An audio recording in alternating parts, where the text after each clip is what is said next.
So guys, आज आमच्याकडे gas नसल्यामुळे चुलीवरती सगळा स्वयंपाक सुरू आहे. ही सुरभी,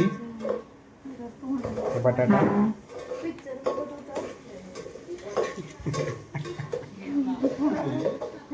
माझं पिक्चर बघता बघता ब्लॉगिंग करता येतो. बघून घ्या सगळे. चुलीवरचा स्वयंपाक.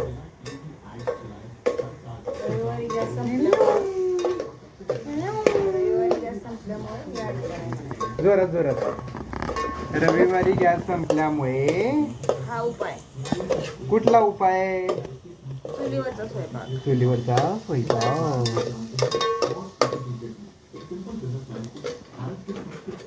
आणि आमचा रविवारी संपतो. रविवारी संपतो का? होय.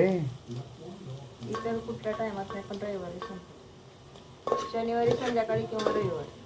बर बर बर. काय सांगायचं? हा अर्ध राहिले म्हणून बटाटा. अरे आता अर्धा कच्चा राहणार ना बटाटा. गुड. ये देखो गाइस, ये है शाबू, ये है वाटलेल्या शेंगा, ये है आमटी सुरभीने ना खाल्लेली. आणि ह्याचा एक उपयोग आहे माहिती आहे का? ह्याचा एक उपयोग आहे ह्याचा हे फोकस करीत ह्याचा. हां, हे पाण्यात भिजवून ठेवायचं. ते पाणी झाडांना घालायचं. लाईक मम्मीने घातलं असं. बटाट्याची घातली किती? हां, 1 दिवस भिजवून घालायचं. त्याच्याने होतंय असं की झाडांची